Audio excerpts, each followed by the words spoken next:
It's poppin' time. Welcome to another episode of Off the Rack. I'm Sal. And I'm Tiffany. We're going to be talking about this week's comic books, or at least the books that came out last week. We're going to talk about what happened to them. We're going to recap and review them, tell you what we thought about them.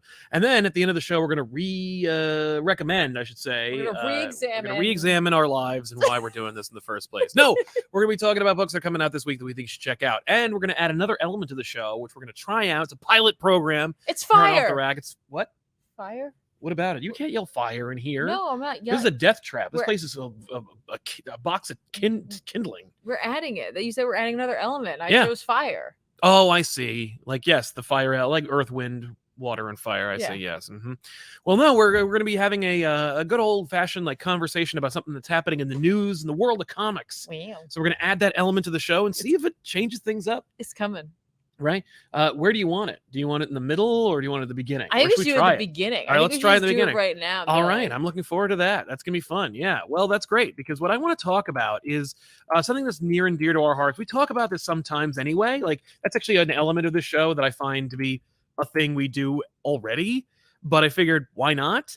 We should also mention that this show is sponsored by viewers like you. You're watching the show live. Guess what? You're a sponsor. All you got to do to sponsor today's show is use Super Chats. You can ask a question or comment. We'll put it here on the show, and you'll be part of the show, and the proceeds go into the infrastructure that is Comic Pop. Allow us to keep doing this. Allows us to have the space for me to buy more arcade machines. I'm kidding.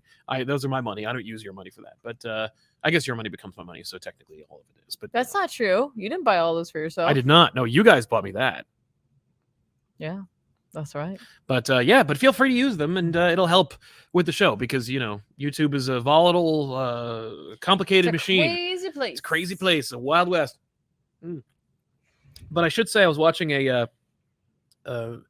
discussion about YouTube, where really it was about a prominent YouTuber who was talking about how they like live, eat, and breathe YouTube.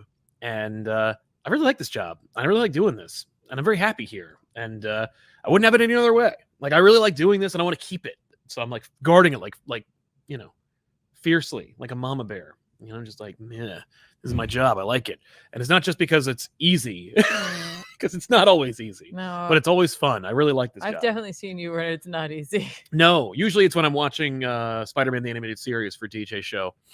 Spider-Versity, but everything else is usually pretty fun. Yeah, no, I have seen you. Though. No, I do like that show. You know what it is though? There's a lot of volatility. That's true. No, actually, apropos of that, I was just watching. I was this week's back issues is going to get a ton of crap. I just know it. The one coming up? The one this week. I know. No, I know. That's I did a little tester. I was like, I just tweeted this picture and people lost it. Now, by the way, for the most part, 99% of the replies were positivity, which is exactly how it is here. You know what I mean? Like, especially on the Comic Pop side, despite the fact that today the episode's coming out. Yeah, it's coming out on Wednesday. I just cut it. It's done. Oh, I know. I meant like that episode that's coming out. That's what you meant. That's what I'm talking about. The ones you were shooting this week, because I was like, yeah, they are going to get a no crap. No. They're gonna love it. Trust me. Trust me. I got the sketch all ready to go. By the way, in my head, I figured it out. It's exactly what we talked about, but I figured out how I'm going to shoot it and everything. It's really simple.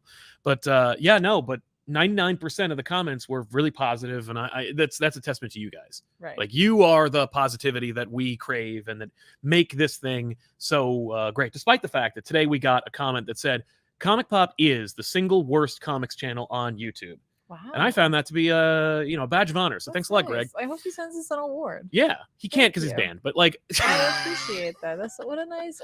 I know the worst one. I'm like, there are a lot of them. No, but especially over the last couple of years. He's seen them all. Yeah, there's no way he hasn't been able to watch all of them, and there are a lot. So he spends a lot of time. Worst one. Being angry. Worst one. Although I think I discovered the worst one because I was looking for tags. Was it us? No. Oh, okay. I mean, we are, but like, second place okay. was this other channel that I'll never name and I won't indicate in any way because Nope. I really don't want to give them any promotion whatsoever. Sure. But I was looking for tags for the upcoming episode for back issues that's coming out this week that you should definitely watch. But and I promise it won't be like Batman the Max. It'll actually be an episode you want to watch.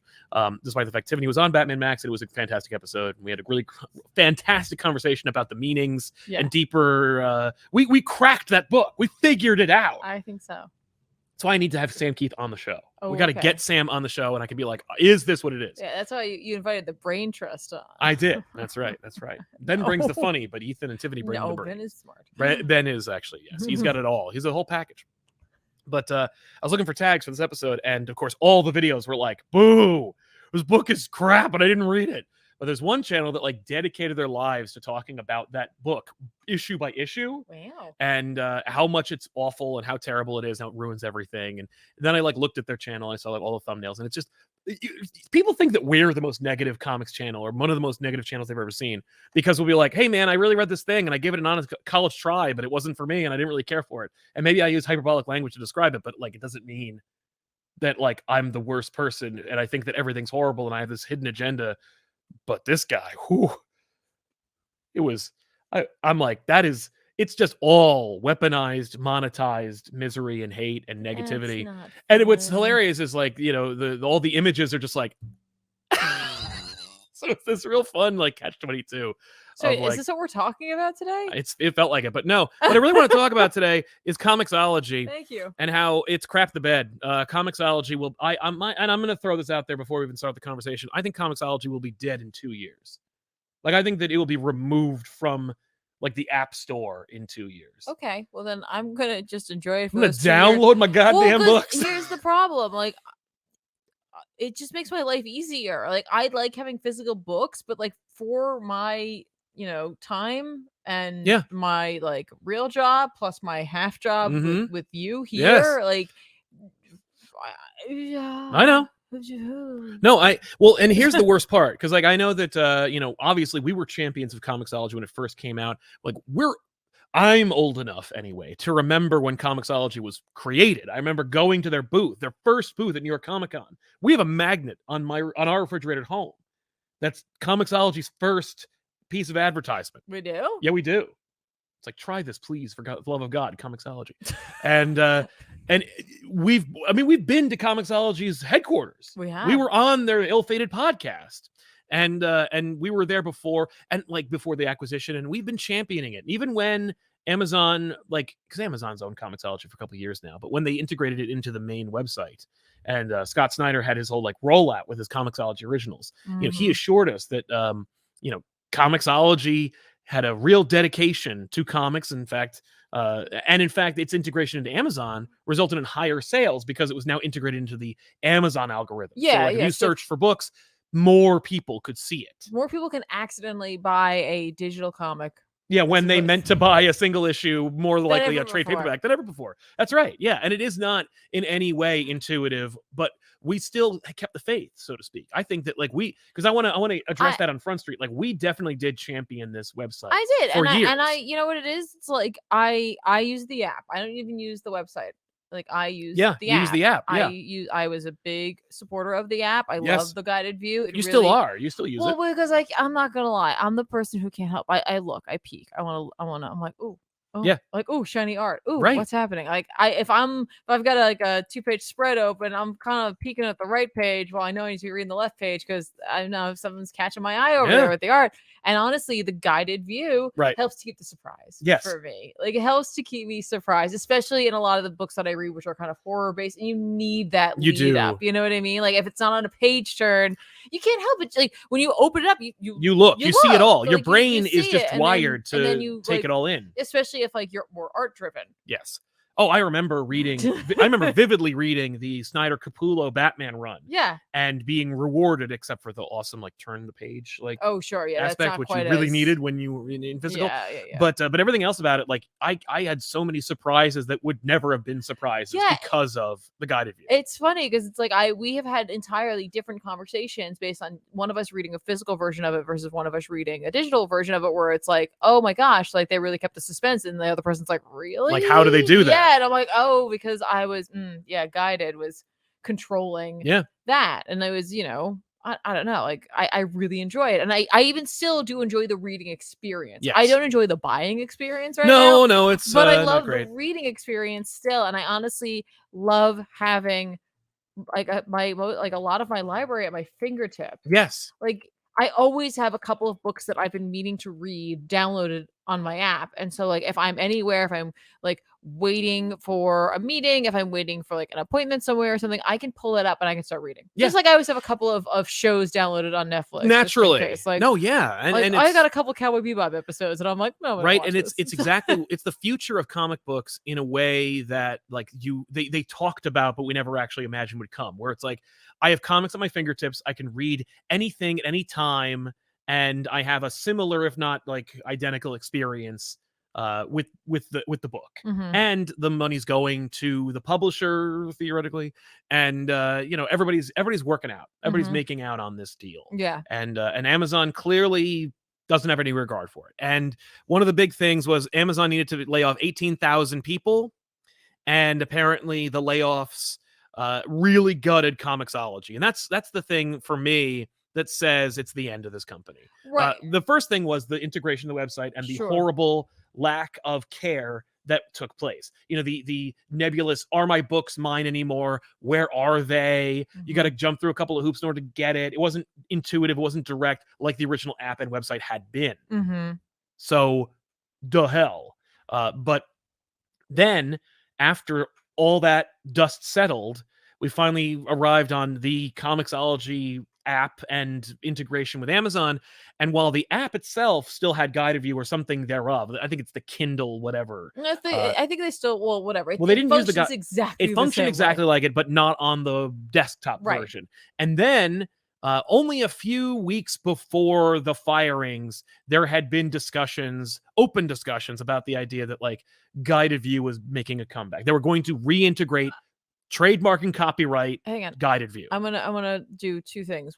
One, in between in the steps there, during that, Google changed some of their policies, and so the app could no longer support purchasing. Right. Yes. And so you have to purchase from the website, and then it'll show up in your library in Comixology. and how they make those purchases. Yeah, so like that sucks. Like they didn't want to share the money with Google, and so they removed that. Yes. What you're talking about though with the website, because I actually used it a couple weeks ago, is they had like a beta version of it. And They did. And I had access to the beta version. Oh, that's awesome. You did too. I'm sure I did, but yeah. And I used it. And I was like, this actually isn't bad. Yeah. Like it was back on the web page or on the site, and I was like, Yeah. okay, neat. Yeah, and all they needed was to just use the old one, but they needed to come up with a new one, which is super It terrible. might have had something to do with the integration of it being through the Kindle web browser, No and doubt. maybe that they were trying to make what they already had work, and maybe what Comixology had wasn't compatible with Kindle stuff. That makes sense to me. But since they were trying to merge the two libraries, yeah, but like, never mind. I'm trying to give them like some benefit of the doubt there. But there's also the other element, which was you can't buy the books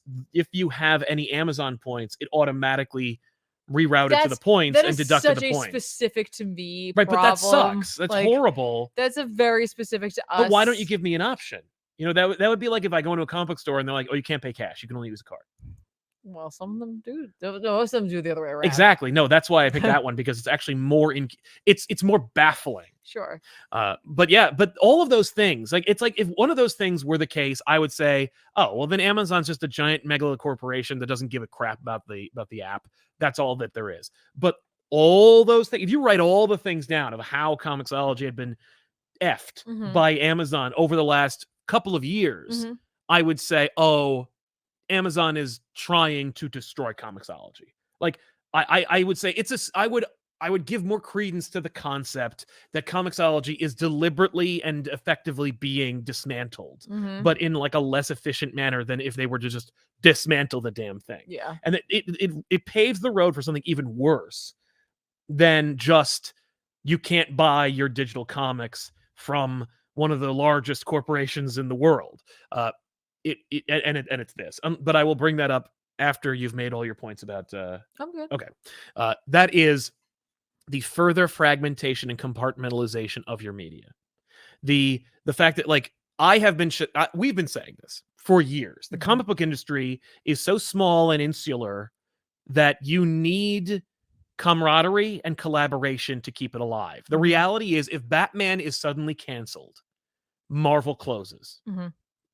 Sorry, but that's the case. And I don't want to hear it, because I've heard it from enough people who work for the comic book industry, and you don't, that I can say that.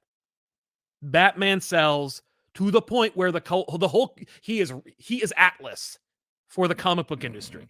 And while that should not be, that is. Just like pre-ordering will save your book, and while that sucks, because it does, it's stupid. I'm not going to pre-order my bread. Why would I have to pre-order my comic books? Well, but you do sometimes. You do. You have to call ahead. Maybe they're going to run out of dough. Yeah. But like, I don't normally pre-order anything else. Why should I have to pre-order this? I get it, and it's inconvenient, and it's annoying, but that's how it works, and the industry isn't going to change because of your boycott. Sorry. But in the same vein, this is where we are. Batman makes the comic book industry run. Ergo, you are all on the same team. While you are competition, your costs should be so low, and your integration should be so seamless that you can be friendly competitors. You know, like, I get having 2 pizzerias in the same town. Those are competitors. You are competing for the same dollar. Yeah. But comic books, if they were like $2.99, $2.50, you can afford it. You can afford it all. You don't need to pick and choose. Right. Costs are too high. That's another conversation. But destroying Comixology forces you to go, I'm going to have to only subscribe to Marvel Limited or only DC Universe Unlimited. Right. And so all of my digital books will be over there. And if you want over digital there. indies, good luck. I guess you can download the Image app one day, you know, or the Image app, the Dark Horse app. I mean, that's what the entertainment industry is trying to make us do at this point, is just turn the world into cable. Yeah, and like, you know, the distributors are too beholden to the brick and mortar, which is fair. I get you. Like, that's kind of goes. Well, that's where all the money is. But like, so you're not going to see like Diamond go like, okay, maybe it's time for us to get into the app world. Right, a Diamond app. They're not going to do that. They're never going to do that. And I totally get that. Yeah. But yeah, like I feel like they're just here's what I think is going to happen. Okay, let's hear it. I think what they're doing is they're transitioning away from Comixology, the company that was doing all of this, and they're just going to bring it in-house and let the Kindle people do it. Right. Just shutter Comixology. You buy your books through Kindle. You buy your comic books through Kindle. You buy all your books through Kindle. It's all the same thing. Yeah, and I wonder if that's why they weren't trying to get away from guided view. They're like, we'll get our guys with our tech. We won't call it guided view. We'll call it like Kindle view. It's just going to be our thing. Yeah, that could be. That wouldn't surprise me. That they're just like, no, we'll make it the Amazon thing. Yeah, I mean, that's fair, but they need to engender the audience to that. You know, you need to be like, hey, we're comics friendly. You want to buy from us. You're not renting your books for a nominal amount of time. I mean, I am. But I am. And I know I am. Oh, yeah. But the fact is, it allows me to read more. Yes. And so I know for a lot of people, like, not having like the fundamental concept of renting your JPEGs sucks. And I get that. Especially because I'm paying the same price. Unless Amazon's gonna have to fix that. Well, hang on. There's a couple of things. Well, because that's the other thing. They're not gonna care. No. They'll be like, no, we're Amazon. We do discounts. Sorry. But like for a lot of the indie companies, like a couple of weeks later, they're less expensive. Yeah. So sometimes I do actually save money on Sure, that. you do. Or if I want to catch up on a series, it's less, and I don't have to go hunting for it. I do like hunting for things. I do like going through long boxes. But sometimes there just isn't time. And then of course you have people who don't have access to a local comic book store. Right. Like either anyone in the Midwest. Yeah. Like either your area doesn't have one or you're from another country. And so something like this, the digital way is the only way. Yeah. So that sucks. Right, and you're also trying to combat piracy and whatnot. Right. So right. And I know that like the idea of like spending the same amount of money to not physically have something is repugnant to some people. Yeah. For sure. But not everyone has space to store their comics. Not everyone has access to those comics. And so in that instance, I'd rather have people reading. Yeah, because at the end of the day, that is the two shining examples of that are more people reading and your books being sold. Yeah. So, like I mean, all you're doing is growing the community. And so like while conceptually you may find it frustrating, repugnant. You don't want to do it. You don't want to support it. Fine. But maybe shut up about it. No, you don't have to shut up about it. Like, you're welcome to have your opinion, but like, just know that. But don't discourage others. There are other people who maybe are in a situation where it's like, that's the option and they want to read comics. So let them read them. Right. Yeah. Without having don't to disparage it. Like, don't steal them. Like, if someone's like, I want to pay for this and I want to support the industry. Exactly. Freaking let them do it. Yeah, man. let them do it. And Amazon should not be stepping on the neck of them from doing it. They should not. And Marvel and DC should be pushing harder. And I think but they're and not tinfoil because hat time, they're not because they have their they have apps. their own apps. Like, that's not tinfoil hat. That's just business sense. I Yeah. don't know. No, that's fair. Yeah, they are. I think Marvel and DC are deliberately like remaining silent about it because they're like, well, literally, we're competing with Comixology, Mhm. and we have no compulsion about selling you a book. Yeah. We're selling you a subscription, and you can rent the books from us. Well, you know what's interesting is, like, right now, I'm sure a lot of people, like, smell like this kind of blood in the water, and so I hope so. others might show up. There might be other groups that go like, "I could make an app that does this." Right, but if Marvel and DC definitely don't want Comixology to succeed or move on, they're not gonna go with them.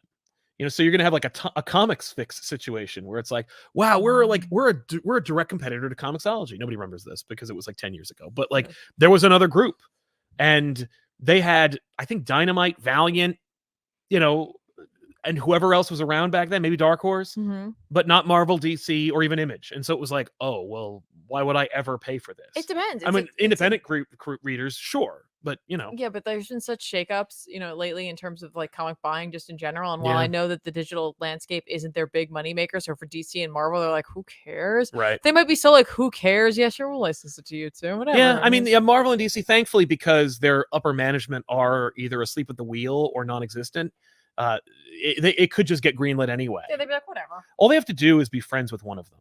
Like, the reality is, all they have Once you to get do is one, you get the other. you get the other. Like, all they have to do is know someone at a level that can make that kind of decision, Yeah, and they've got it because they clearly do not care. exactly. But yeah, so I'm a little concerned about the digital realm, but thankfully, it's not the kind of thing that I'm screaming at off the rooftops for, because digital accounts for such a low percentage of comic sales as it is, Mhm. but it shouldn't. Like, the reality is, we live in a world where digital dominates every aspect of our lives but comic books.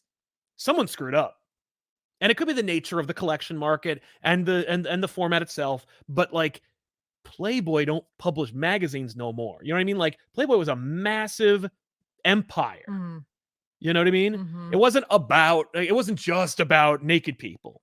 You know, Playboy, like, Stephen King got his start writing short stories in that magazine. Yeah. Like, people read the articles, maybe not, but enough to launch the career of Well, Stephen after King. you already, After you're already finished with your business, then you're like, oh my god, what am I doing with my life? And then you're like, oh hey, a heady article about Stan Lee creating Marvel Comics, or Stephen King telling a creepy story about a living car. Yeah. But like, every aspect of physical media has been gutted.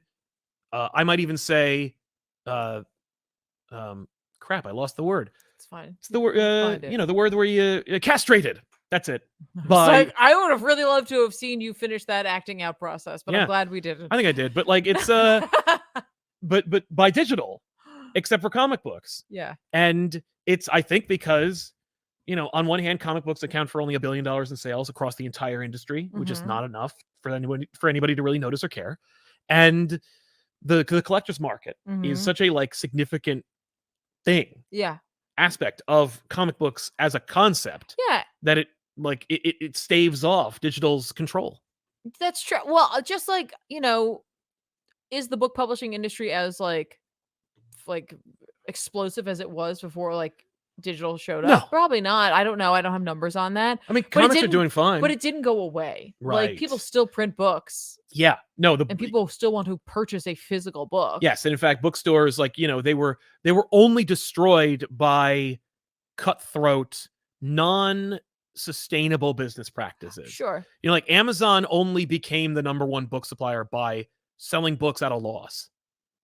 No other business can survive on that concept. Yeah. So that's the only way which is why we're seeing like Amazon, I think they didn't turn a profit this year. Ooh. First year. And so as a result, they are tightening their bootstraps. 18,000 people laid off. 18,000? That's a lot. You tell me you've laid off 18,000 people, your industry doesn't exist anymore. But in Amazon, it's just another day at the beach.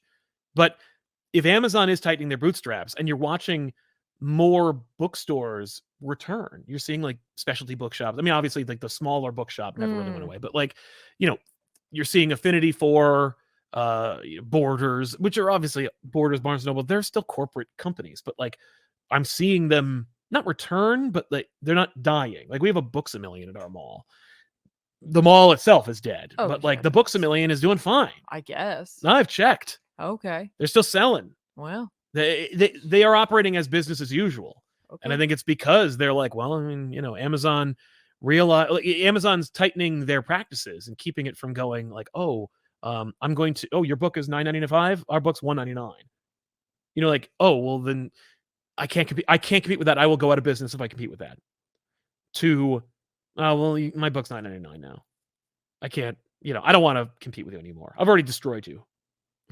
Right. So, you know, I don't know how that really relates to comic books, but we'll see. Well, just the idea that, you know, digital books are a thing, but the book industry still exists. Audiobooks are a thing. The book industry still exists. Yeah. You know, yeah. Like, people are still writing books. It's different ways for people to get this information and to participate in the culture surrounding it. True. And so, like, I don't think physical should go away, and I don't think digital should go away. And it's unfortunate that the biggest digital distributor for all comics is now tied to Amazon, but we'll see where it goes. But I agree. I think we're going to see a change. I don't know what that change is, though. Yeah. I think that I think you're right. Mm-hmm. There you have it. So let's jump into some super chats, and then we'll talk about comic books. Let's do it. There were quite a few. Wow. That's because people are very nice. Thank I know. you. Boggins 117. Hi guys, how are you? Also, Dark Web sucks. Doing good, man. Thanks. Brian Rowland, ComicPop rules. Agreed. So did the new Silver Surfer. Boom. Good. Okay. I really like. Also, Dark Web stuff. I don't know. I really. I mean, you know, can't argue with that. Good stuff. Good stuff. Yeah. M&M comics have been a huge form of escapism for me this week. My cat got a chunk of his tail bitten off a couple weeks ago. He's doing a lot better, but still can't leave his room, and it's pretty stressful. I'm sorry. I'm sorry. Well, keep him away from whatever Jaws removed part of his tail. But the thing is, as I learned recently, and I don't know if that's necessarily an old wives' tale, but I think they don't miss it. Like if a cat or a dog loses its arm or its eye, they don't think about how they used to have 4 legs or 2 eyes. Like they don't cognitize that. So know that it still hurts. It hurts. Yeah, no. But eventually your cat will be fine. Your cat will not carry trauma with it. Okay. Or if it does, it'll be about like whatever bit off its tail. It's not going to have an existential dread about how it's half a cat. Okay. You're like, I'm only half a cat. I only have a part of a tail. R. Jones. Hi, Sal and Tiff. You guys see the new Tom Taylor, John Kent series featuring Ultraman and Injustice Superman? John travels multiverse fighting Ultraman, visits Injustice. Yes, I did. They sent me an email about it yesterday. I didn't have anything to say about it. I feel bad when DC's like, hey, there's this thing coming out. And I'm like, all right, cool. And they're like, you know, you could write a thing about it. I'm like, we don't write. I could write a tweet, but you'll do that already. And God help me if I tweet 2 seconds before the people you paid to do that for. Because they don't pay me, they just put me on the press list. Yeah. So yes, I did. And I was just like, cool. I guess I could have done that on the show, but I'm like, well, but it's Monday nights. Nice. Like that, I can't help you. Yeah. But yeah, no, Ultraman is going through the multiverse killing Kal-Els, and so they're enlisting John to stop Ultraman because, like, screw Ultraman. He's the one who robbed me of my childhood years. And it's leading to him going to the Injustice universe. Oh. And I love the idea that John's going to the Injustice universe. If he stays there, he can hang out with Cal, maybe fix that whole thing. Oh. All right. Curative writer, that Silver Surfer POTA variant cover has got to be one of the best variants in a while. Gotta love Dr. Zaius pointing in fear at Galactus. I agree. Yeah, Planet of the Apes versus okay. Such a great image. I want a poster of that. It's I'm so really cool. glad I looked up what Ultraman from the DC universe looked like, because that's what I had in my head. Yeah, no, that's Ultraman from like Japan? from what was it? Toei? I think so. That's literally, I was like, but why? Like, I was like, what is this crossover? He's a Marvel character now too. So, but yeah, no. The crime syndicate. I was Superman. like, I am clearly not thinking of the right person at all. Yeah.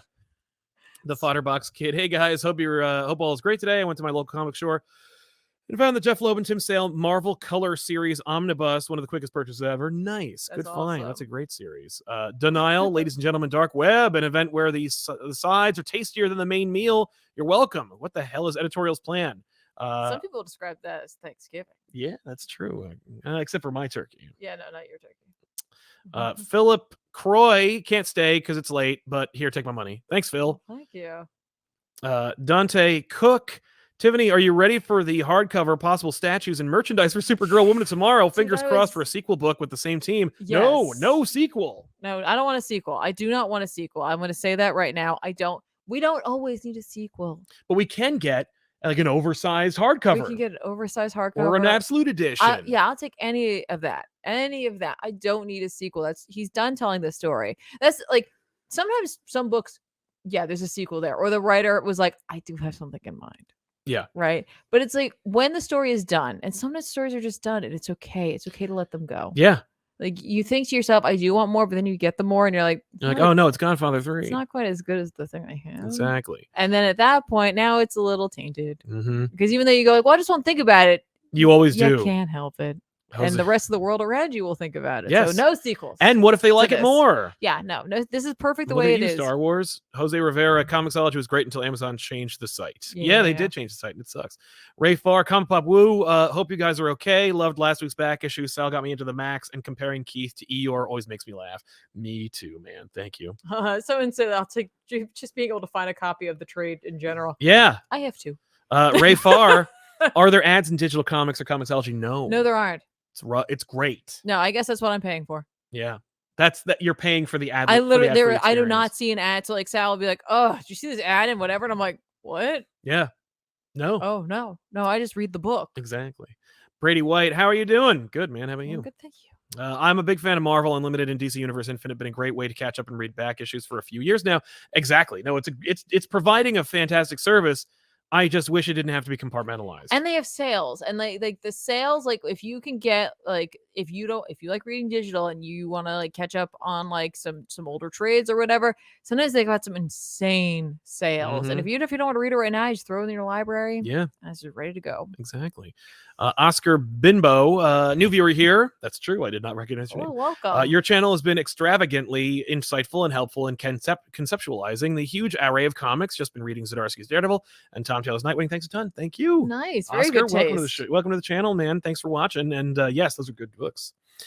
John Ty, with the runaway success of Supergirl Woman of Tomorrow lately, I find it funny that at one point DC thought Supergirl doesn't sell. That's right. They only gave him 8 issues because they were like, well, I mean, it's a Supergirl, well, like whatever. Yeah, he got 8 issues, and I have at home a hardcover copy of Suicide Squad Blaze. Yes. A book that... The Black Label oversized. Yeah, the book nobody read. Nope. But it does star men. So... so we got an oversized hardcover. I have a hardcover edition of that book. Well, and it seems like DC's publishing plan is release a hardcover and then release a softcover if it sells better. Supergirl immediately went to softback, and then they went, well, that's that. Yeah, sorry. Nobody even wants it. No. Closest thing we have to like anything special about Supergirl Woman of Tomorrow, besides your signed copy of #1, which I love it, is a like demarcation or something. Like I ordered you a trade paperback that Bilquis Evely did a thing in. Yes. That's it. I love it. Dante Cook, are you guys still selling the hat Tiffany's wearing? I really need to get my hands on one. We never sold this. We never did. No one has this hat but us. I have this hat. Yeah, but we do need to have an online store, and when we do, you're going to be able to get some dope ass ball caps with ComicPop logo and these. Call them that. Well, that's what they are. What do you call them? Hats. Which kind? A sombrero? A cowboy? It could be a trucker hat, snapback. I don't like those names. I do.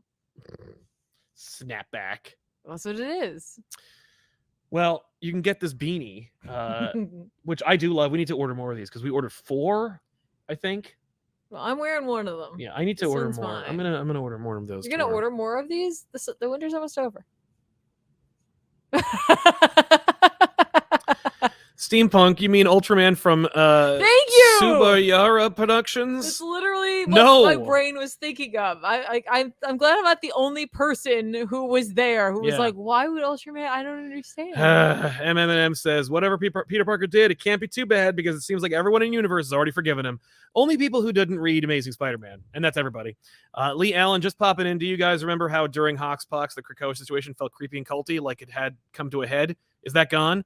Well, Lee, you shouldn't just pop in. You should actually watch the show because you missed out on an amazing conversation between us about Comixology. And if you popped in and watched the whole show, you'd know all about Krakoa by this point because Tiffany's been our correspondent about X-Men for over 2 years now. Has the creepy culty thing come to a head? Only kind of. No. I would say only kind of. I feel like the tension is gone, and it's only because Yes. the original grouping of creators isn't together anymore. It's true. It's a little different now, and so like Right. there's still some stuff that's like creepy. Yeah. And the culty stuff is being carried, but like in another area by like the British invasion. Yeah. Of writers. And Young Goku over 9,000. Hey guys, hope you're doing well. Did you see the Before the Fall X slate of comics yet? Ewing and Apocalypse. Yes, please.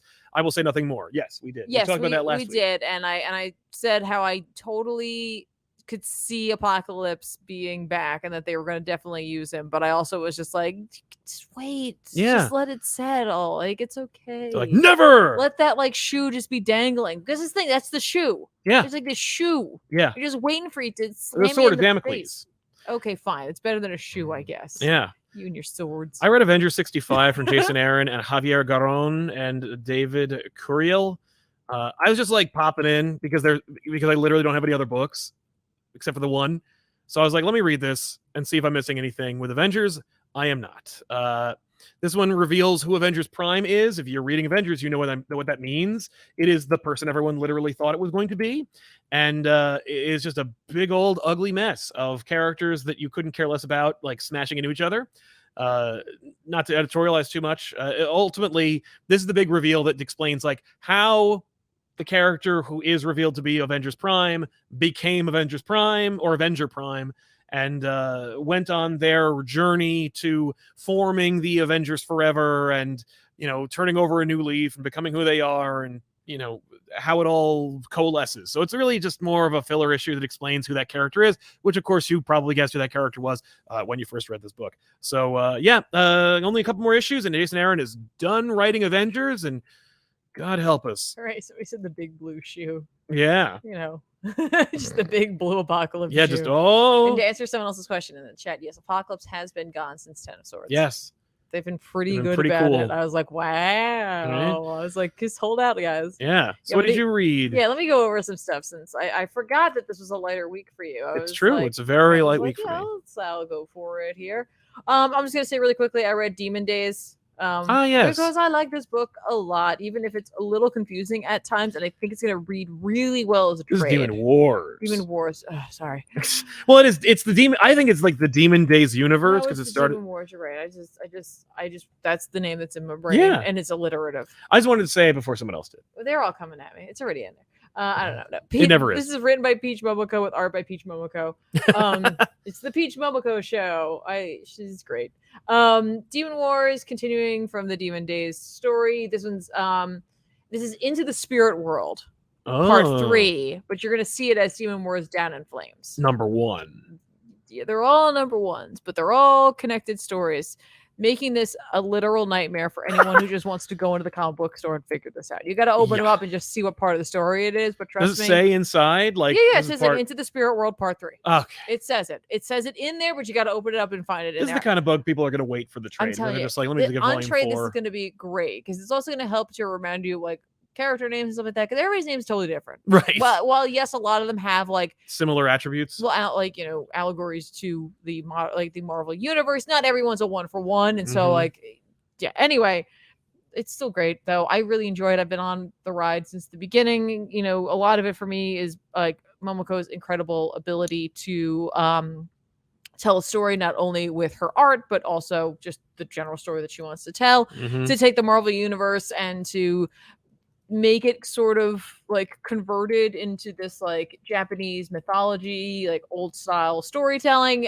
but not making it super obvious, right? Like she tries to give you like some lore and some background and tries to make them like based on actual Japanese mythology. And so in the back of the book you'll get a couple of little like art pieces where it'll tell you like, oh, this is actually based on this myth and this is actually based on this myth, and so you start to like maybe understand like, oh, I'm pretty sure this is like this character allegory, and like I get where we're going with this. And it's not like people have like it's not like Captain America's in this, right? But it's not Captain America, no, nor is he named like a Japanese version of Steve. Like it's just here is the stand-in for Captain America. Yeah, that's what it is. But you figure it out, and there's like a Black Panther, and there's like a Falcon. You know what I mean? Like you start to figure it out, and then there'll be other characters who are like, I think it's this. Right.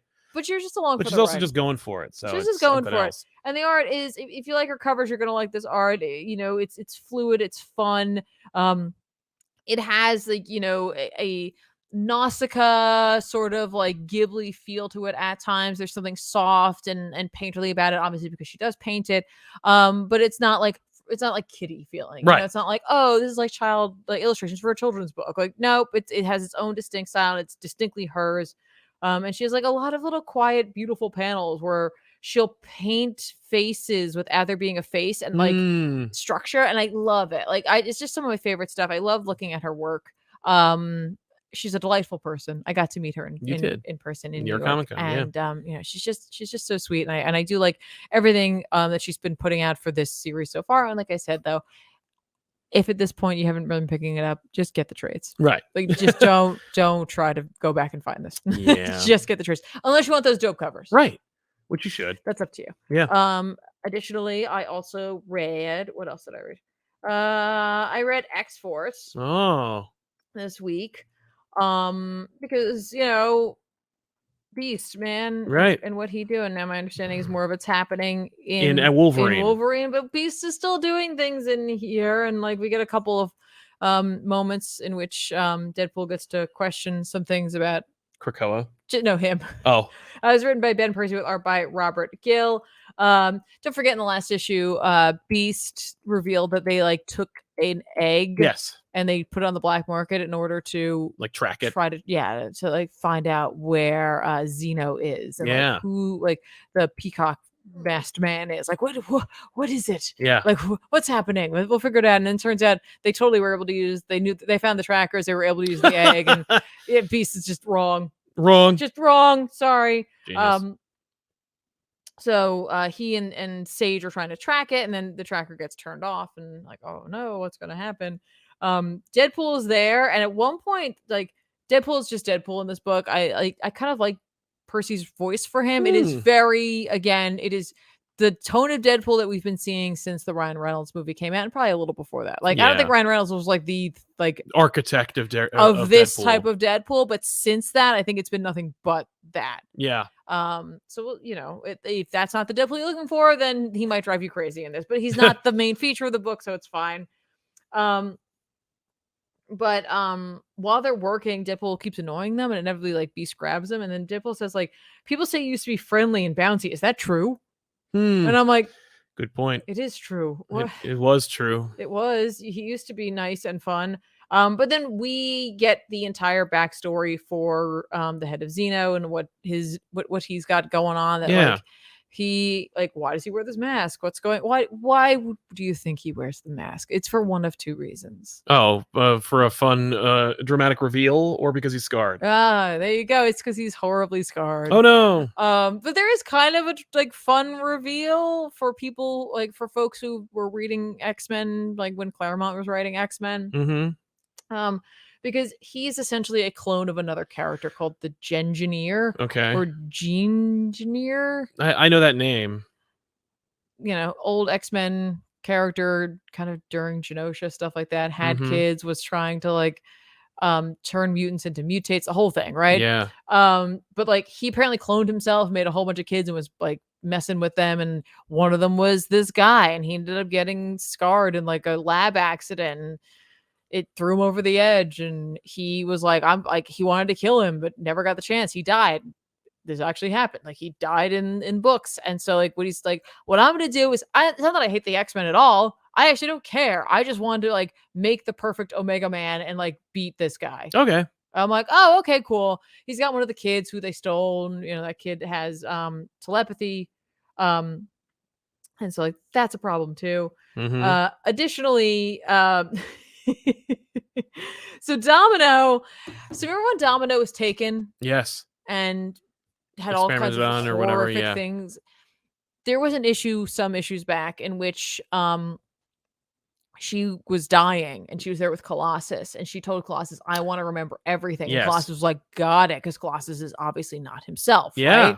And so like he instead had her mind wiped. He said, like, I didn't want to, like, you didn't want to remember anything. And so like that's what she believes. And she's like, wait, like if we can't find where this egg thing is, I think I know how we can. And like, I'll just have to relive these horrible memories I said I wanted to forget. And so she now remembers all of it. Including her conversation with Colossus. Right, which like we see in a montage, and it's like essentially, I'm guessing she's like, I'm gonna put a pin in that one, but we really need to deal with this egg thing now. Mm-hmm. So they're going off to deal with that. So it'll be Domino and Omega Red and Deadpool. Cool. And Deadpool gets like one fun kind of classic-y sort of fourth wall breaking moment where Omega Red earlier is like staring at a wall, not doing anything, and he will not tell him what he's doing. He whispers it to him while they're on like their excursion to to Genosha, and Deadpool like is like disgusted by it, and it's just like, oh, I don't think the Comics Code Authority is going to approve that. like, lol. So again, I don't see how this is going to tie into the Beast thing. If something happens in the Wolverine book, it's going to have to reflect into this book, unless of course we find, well, all right, it's gonna at the end of this, it's like, hey, whatchamacallit, the Xeno guy, yeah, created like his own kind of chimera. Mm-hmm. So it's like a Omega Red Beast Domino. It's X-Force. Oh, okay, in one person. And I'm like, oh man, Mr. Sinister's not going to be happy about that. I love that. And then when you look it up, actually, the Engineer had doings with Sinister too. So it's like all kind of cool. So it's like thematically reflective of what's going on in Sinister. So yeah. Well, not it's like Sinister. I mean, like, but just like, you know, with having Sinister here, but I guess it is also right. Like you can imagine, like Percy hearing that plan and being like, yeah, like I'm doing stuff. What I'm gonna do with this character, and it really like it. Like it won't connect, but like you know, like we're thinking genetics. Cool. Yeah, we got that. There's also at one point he had doings with another I can't remember what his name is from Hellions who showed up. Cameron Hodge. Remember Cameron Hodge was in Hellions for a hot second? Yeah, these guys are all reading the same books. They're floating around and they're bringing like and like so they're like, oh yeah, let's bring him in. Like we're dealing with genetics. Let's make this happen. That's cool. So good. I appreciate that. You know, it's for people who remember that stuff. Yeah. And for people who don't, it's like, that's fine. You can look it up or you could not. You can just move on because it's like, it's important information to know, but also not the cusp. Or the crux. Crux. Thank you. It's not the Horcrux. No, it's not the crux of anything. It's just, it's just extra. It's just the icing. I love it. But yeah, like, I just want this Beast thing to happen, but I also don't because I'm afraid that means the book will be over. Yeah. And since this is one of the longest running ones from the Krakoa era, I'm like, I get you dragging it out. Yeah. So there you go. Well, really quick, breaking things up. I read Quick Stops number 4. I've been reading this series since its inception. I loved this idea. I pitched it years ago. I was like, this is where the View-Askew universe should go. I always loved the the 2 Clerks books that came out back in the 90s. It was written by Kevin Smith, art by Ahmed Rafat. But yeah, I think it's the penultimate, if not ultimate issue. Like I think this is going to be the end of it, or at least the end of it for now. Oh, okay. Like I think it's proof of concept. They're like, all right, well, you know, whatever. And it's a flashback issue about Dante and Randall. It's the first time that it's Dante just started dating Veronica, and now he's like taking her on a to his family reunion. So we're gonna meet all of the Hicks cousins that are identical. You know, like Grant and Gil and the other ones. You know, there's a bunch of Hickses that are all over that like he used to pepper throughout the universe. And you know, it's just we see like how Dante essentially woos Veronica, and it's like it rings similar to the last 3, where it's like this feels like a deleted scene or like just a relic, a feeling of a script that Kevin had written years and years ago that he just didn't have a place for. Maybe and I feel like Kevin's the kind of guy who would write scenes and then go like, this is fun. I don't know if I have a place for it, but it's I could use this someplace. Right. These are the some places that he can use them in. The art is not great. It has shades of good, but Rafat, I don't know. The faces are really where it falls apart. They make need those. I know, but they make these like odd like facial expressions, and he uses them as kind of like, I don't know. You can't quite. You have to look harder or think about what emotion is being expressed based on the simplicity of their faces. This is, to a less experienced reader, you might like confuse it with some Phil Hester work. Okay. You know, it's like where it's simple and like, you know, sure, but it ain't Phil Hester. Okay. And so it's especially comparative, like because Phil Hester did like issue 2.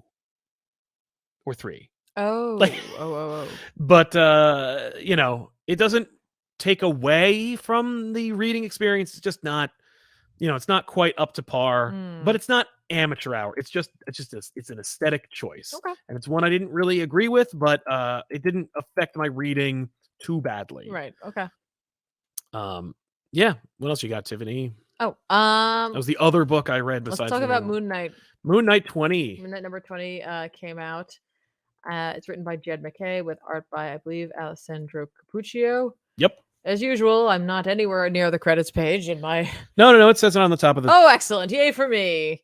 Someone's targeting Moon Knight's like old pals, and he's got to figure out what's going on. That's what this issue is, and there's nothing wrong with it because it's like fast paced. And I was like, oh my gosh, it's done. I was like, was that short? And I was like, no, it's just action packed, fast paced. And I dig it. It's got it for it being a comic. It has a lot of urgency. You know what I mean? Like you feel like you need to move to the next page. Yeah, you feel Moon Knight's desperation to figure out what's going on because within all one night, like 5 people have already died. Wow. Who knew Moon Knight? So he's like, oh my God, I got to figure out like who's next. Like, so he's like got everybody from the Midnight Mission out trying to get people as quickly as possible. So like, you know, like they're like, oh, I didn't get to this one in time. Sorry. And then like, someone's like, I got one of them. So they got to bring him back to the mission. Right. And Reese is acting kind of like Oracle. Like she's back at the base. She's in the mission. She's collecting people as they come in and then they go back out trying to get the next person. Moon Knight's just trying to figure out what the pattern is. Like, what is it? What's happening? Who, like, I don't understand it. Reese realizes like, wait, let me talk to Jake. He's like, fine, because like they're building that trust, right? Because of the past issues, like she knows now that he's got the personalities and like, and so he wants to open up more, so he does. And Jake's like, what do you want? And she's like, listen, I think it's Jake. Jake's the cabbie, right? Yes, okay.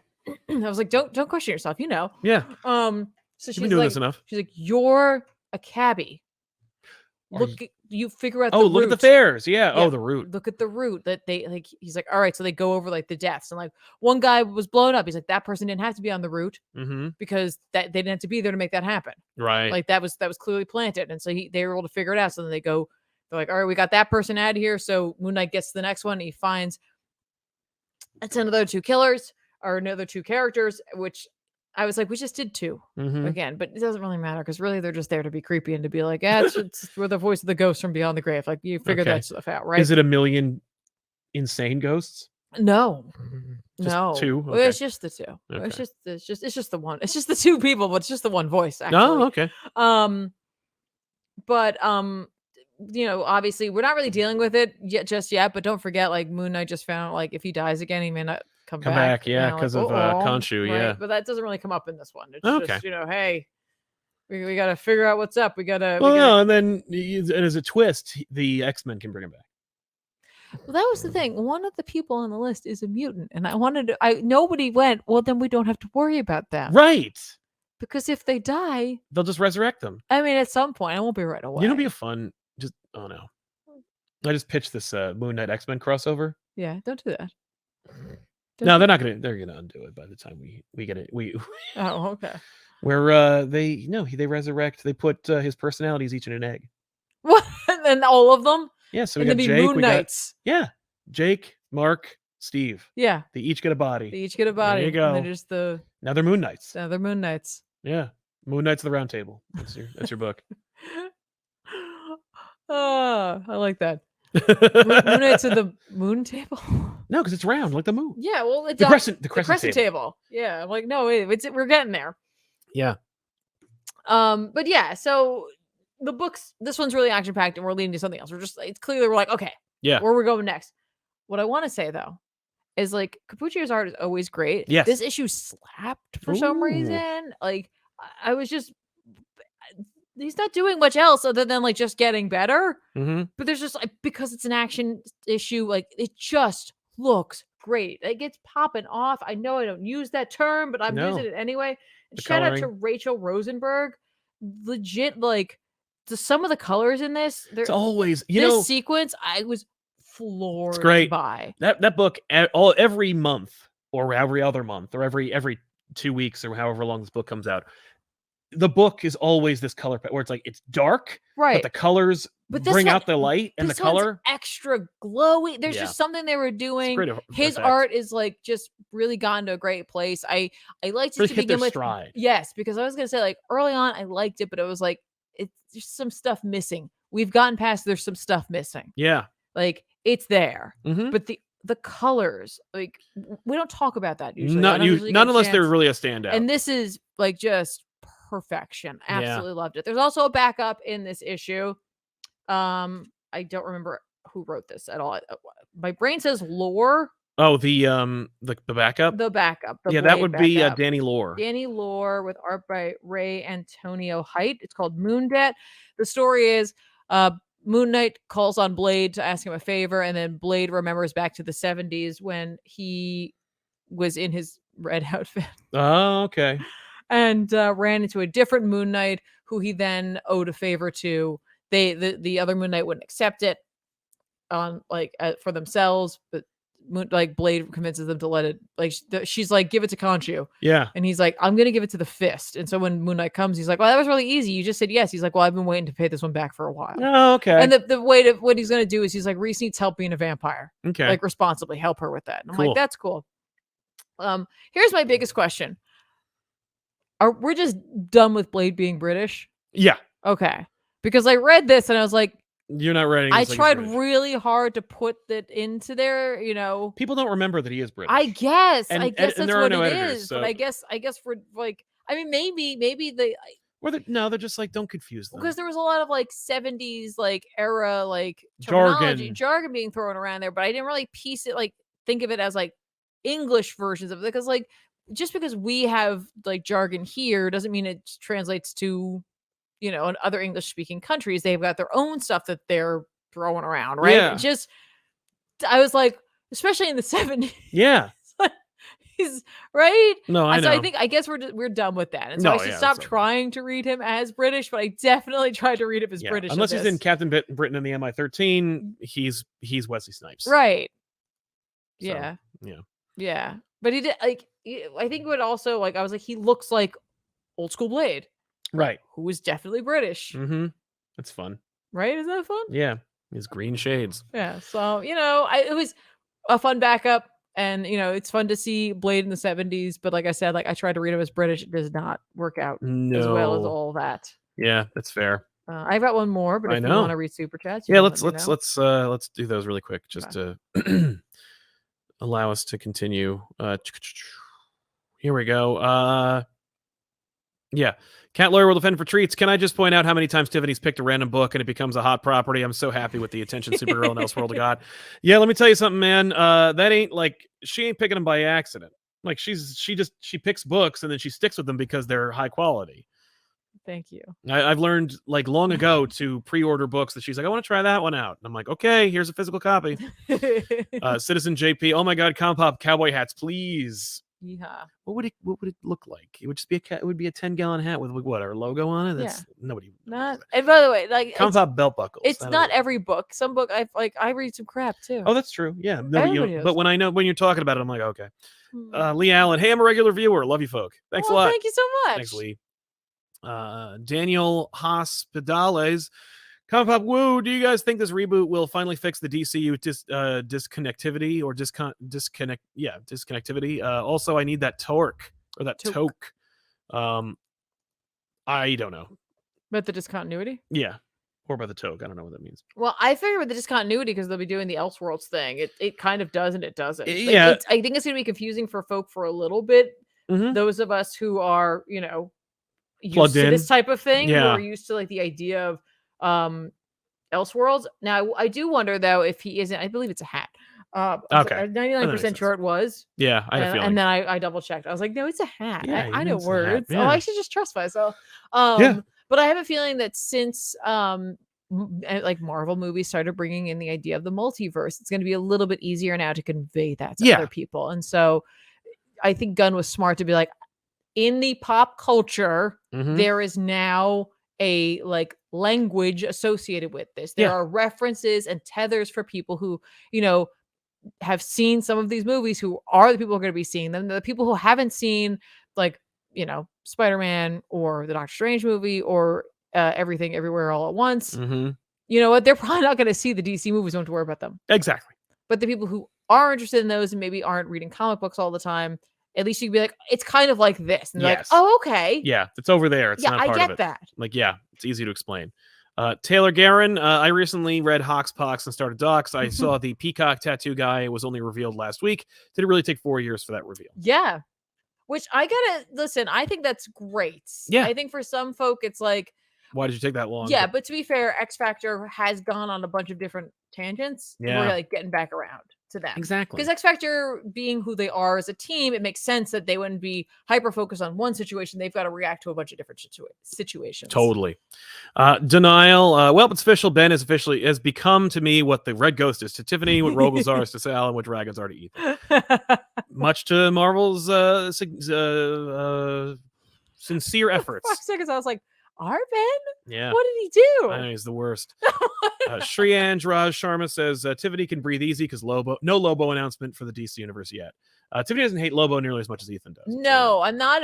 I don't mind the main man. I don't love him though. Typically in the comics, it's funny. Like in the show, yeah, like the cartoon, in cartoon version, I'm like, yeah, and then in the comics, I'm kind of like, all right, Lobo.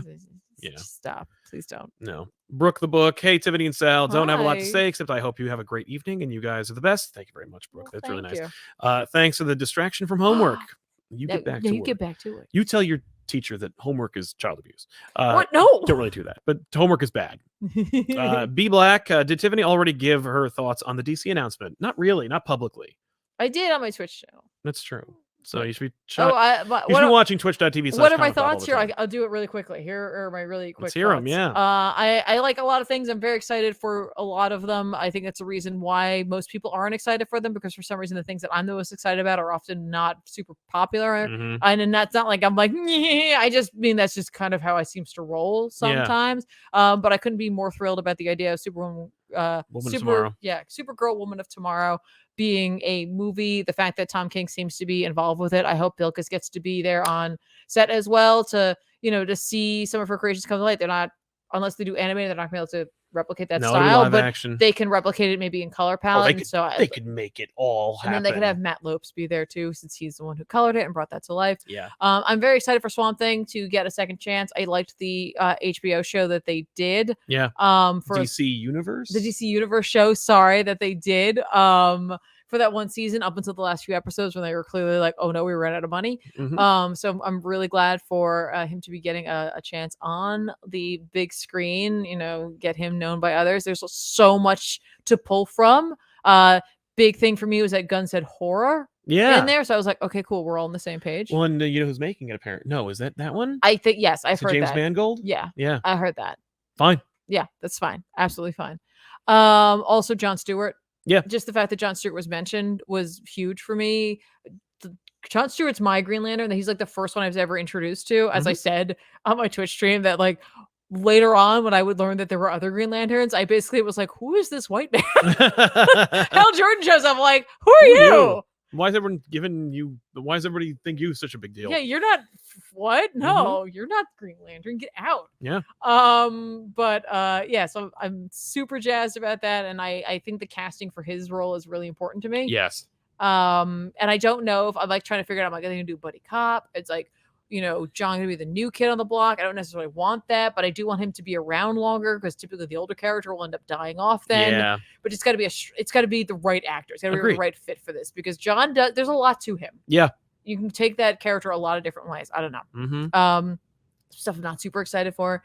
I don't think starting with Damian as the first Robin. Well, who knows? We don't know. He's the first Robin we're going to see on screen since Chris O'Donnell.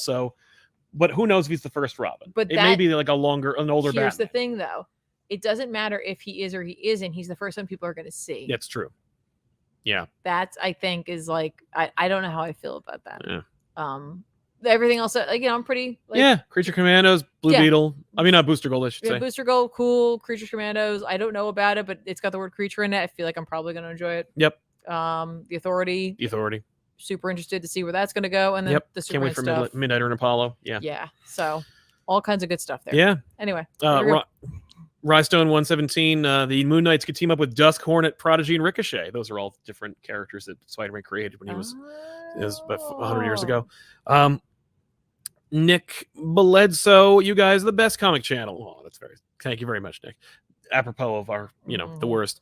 Consistently great recommendations and such cool insights to the world of comics. I hope it's popcorn. I hope it's poppin' time intros. Oh, I love the it's poppin' time intros. You guys rock. That was literally somebody in the comments yesterday or last week was like, I love their classic line, it's poppin' time. I'm like, well, now it is. I'm going to use it. No. Blow their mind. Oh, okay. Great. Yeah. Jose Rivera. Well, thank you very much, man. Jose Rivera, I'm excited for Booster Gold and Superman Legacy.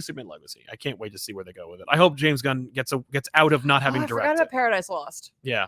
And Paradise Lost. Here's what I love about that is that we're like developing the world of Wonder Woman without needing her in it. Yeah, that's true. I think that's really I bet they put her in it anyway. I'm sure they will, but like I think that's a really smart way to help develop that and to understand. Yeah, to not distract away from it. Yeah, or to like be able to like if and when you like introduce her or let her have her own adventures. Well, I think it'll be Gal, but yeah.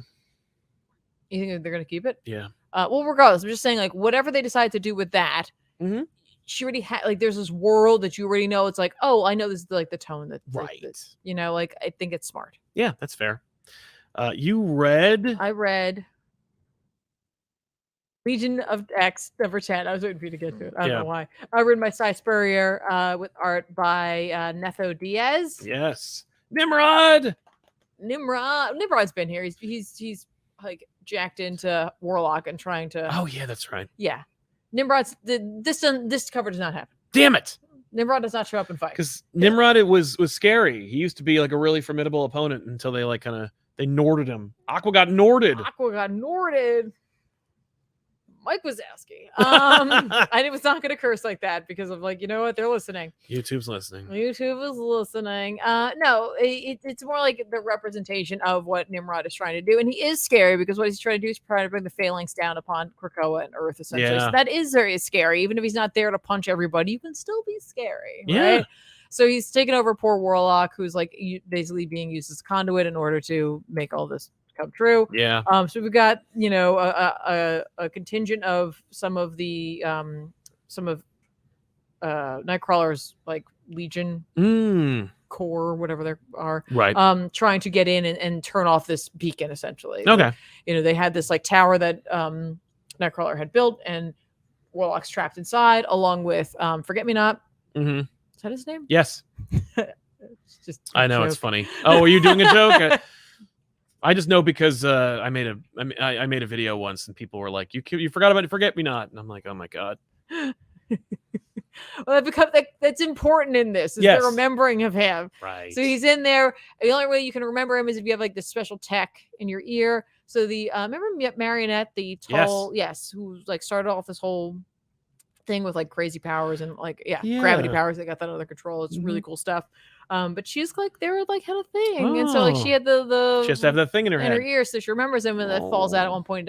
She doesn't remember him and whatever. So you got that going on. Nightcrawler, meanwhile, is dealing with his like adoptive mom, who is part of the whole why are some mutants like mutations going out of control. They're like evolving beyond. Like there's all this crazy stuff happening. Nightcrawler is one of them. Nightcrawler is very important to all of this. Yeah. She wants him to just like submit to his like inner desire to evolve and to change, and he won't do it. But all of his friends are in pain, and they're starting to evolve. He's like hurt some of them. He's like, I don't want to do this. I don't want to be this. She's like, you just gotta let it go, babe. You just gotta like not let that be a thing. Yeah.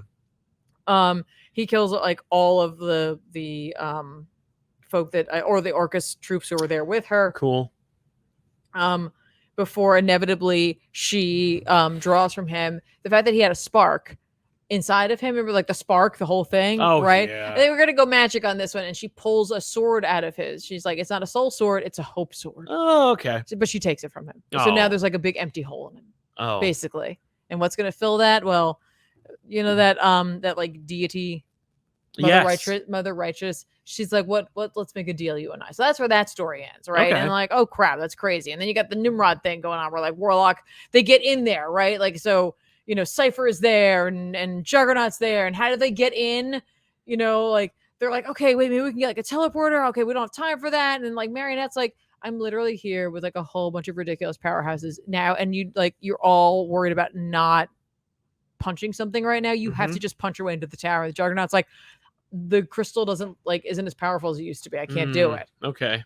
And so you know how Banshee's got like that spirit of variance within him? I guess. He's got, okay, so Mother Righteous made a deal with him, and so basically he got a spirit of vengeance, but it's called the spirit of variance. It got kicked out by the other vengeance spirits. Okay. Like, they're like, nah, you don't get to hang out with us. So he's got that, and he's like, all right, you know what every Ghost Rider needs? It's like a vehicle. So he just jumps on Juggernaut's shoulders and makes Juggernaut his car. Oh my God. And he's like, I think I can power you up. And they bust on in there, and they've got like the Krakoan Sentinels, because they're, you know, Nimrod's building those because he's learning. He's like, they're figuring out the gates. He's trying to do all of it. Meanwhile, the Phalanx is coming. Like, it's all a mess, right? Like, it's all like, and they're coming from the astral plane, so it's a disaster. Mutants are dying left and right. Yeah. And Warlock essentially is like, I have to die. Okay. You have to kill me. No. And like Cypher's like, I can't do that, man. Like, we're bonded. I can't do that. He's like, you have to. And Cypher won't do it. And then it seems like all will be lost. They're not doing well. And then like Forget Me Not grabs Marionette and he's like, remember me. And he just goes up there and he like pulls the thing that's like hurting Warlock out, and like, yeah, he dies. Warlock dies. No one remembers that Forget Me Not died, because the thing falls out of her ear. Ugh. There's a huge explosion. Yeah. And they're all like, oh my gosh, I guess it just like something like some stray debris must have knocked it out. Like, oh my God, like, listen, like, it's okay though. You know, all the mutants who died here today will be able to be resurrected. No one stays dead today. And then you just see his skull in the corner next to the earpiece. I'm like, it's so sad. I'm like, that sucks. Yeah. But like, Cypher's messed up. Yeah. Because he like basically part of him got ripped out now. And they're like, maybe he's not gone. Like, you can't bring Warlock back the same way. They're like, he's software, so maybe there's a copy of him. Like, maybe we can fix this. I don't know. But like, Warlock's dead. Yeah. And so is Forget Me Not. Oh no. That's really, I know, that's very really sad. They did a good job. But the other big part of the story is, of course, Legion. Legion in the last issue had his dad come because Chuck assumed that Legion was going to attack him. And then it turns out he gets there and he's just like, everything you made is beautiful and I'm a dick. Because I like introduced this like protocol into your brain to essentially like not really lobotomize you, but like just weaken. Like, we had this because I didn't trust you. No, here's the difference. And this is not writing. This is just literally, this is good writing from both writers. Yeah. And just different characters. Beast is like an unforgivable monster who really, he's like, no, but I am right. But I know I'm a monster. Yeah. You read Chuck's stuff and you're like, I get it. You're wrong. Right. But I see where you're coming from. I get why you think you're right. Yeah. Like, you're a monster and you are not correct. Yeah. But you definitely think like that you're like, the fact is, like, David is the most powerful mutant I've ever met. Right. And like, you know, if that mutation was in the like body of like a normal, like healthy adult, that'd be fine. But like, David's got his own problems going on too. And he's like, I have to make sure that like I'm not only protecting myself, but also like my dream. Yeah. Because my dream would help not only like every every member of mutant kind, but also my son. And so like, if you think about it, like what I'm doing is actually like, it's the greatest show of love. And I'm like, that is such garbage, but I know you think that. Yes. So like, I'm like, I freaking love the way in which this dynamic is being written right now, where it's just like, I know Charles is wrong, but I appreciate that, like, he's not an unforgivable monster. Right. Like, he's not great, and he's definitely not even like remotely dad of the year. Yeah. But like, he's like, I have to go. I got to go back to Krakoa and help my people. And they're like, you need to stay here and help your son. So he bails. Yeah. And the like crazy phalanx, like, you know, like Shadow King looking, you know, thought monsters coming for David because they sense him. They're like, he describes it as like it's like truffling. Like once they get his scent, they're gonna root him out until they get him. And he's like, he's down for the count. There's nothing he can do. Charles comes back. Yay. He's like, I can't leave my son. And he's like, I'm so sorry I did this to you. Can you trust me now? So he takes his helmet off and he grabs David's head in order to like tap into his power and help fight back. And it's funny because like the way in which Spurrier describes it is that he's like, Charles is a powerful man, but he's never experienced power like this. Yeah. And so he's just like, he sees everything and he sees everything that David is and everything that David has done and just all of it. all at once, right? And at the end, like he cries and he's like, oh my gosh, like my boy, like you're incredible. Like, it's a really nice moment for the two of them. And I'm like, I mean, their relationship is very much damaged. Yeah. Even more so somehow. But like this is like such a great moment. And like there's something, this art is good. I wish there was a different artist on it. I do like it at times, but then you get like panels like this is like an iconic looking panel. It's like has this old school feel to it of like Charles experiencing everything that his son is, and you only like see his eye. Really. And like it's just beautiful. Great. That's great. So like I love what they're doing with this. This was something that once you introduce Legion into the fray, you had to be like, well, someone has to deal with this. Like, you can't just have Legion floating around and not have Charles, talk about this or like have to deal with it or not. You had him deal with his daughter. Yeah, that's true. So kind of. He brought her back. That's next. Yeah. So like it a lot. Good book. This one, like I said, this one was really action packed. So like this, but like, trust me, if you're reading a Cy Spurrier book, I guarantee you're going to have to look up a couple of words because you're going to be like, do I know what this word is? Oh, okay. I think I knew what that word was, but I've never seen it. Or I don't know how to pronounce this word. Yeah. So I really, really enjoy that. I love that. Like I'm learning from this book as well. Just telling you, these British guys. I know. They've had some history doing it. Yeah. And finally, Dark Web finale #1. From Zeb Wells of and 17. Adam Kubert. Yeah, I guess. Hang on, I have to address the Charles as a daughter thing. Yes, he has a half daughter. Yeah. Well, not half daughter. It's a half alien sister. Oh yeah. To Legion. Yes, it's Legion's half sister, but it's her name is Xandra. She's it's Charles and Lilandra's daughter. Right. Yeah. So this is literally this is terrible. The fact that they called it Dark Web finale #1. Marvel is just like trying to circumvent the like sales declination of a 6th issue or a 12th issue versus a like #1 of the last issue of your series. It's dirty and it's stupid and I hate it. It's a terrible decision. Awful. Now let's talk about this issue. Okay. You're like, it was dirty. It was dirty and it was stupid and it was awful. No, you can tell, at least until the end. Again, like the most backhanded compliment I can give it is that it looks like Zeb Wells is having a really fun time. Like Zeb Wells is just really enjoying himself. And like when you think about the guy who like helped write like all the Star Wars Robot Chicken sketches, you're like, oh, okay, yeah. Like you want to be in limbo. You want to have like 17 silly ass demons like gooping around and saying dumbass stuff. Hellions, and it was great. Yeah, sometimes there's flukes, and like Hellions is the fluke. Yeah. Okay. And no, look, those Star Wars Robot Chickens are hilarious. I agree; those are funny. Funny writer.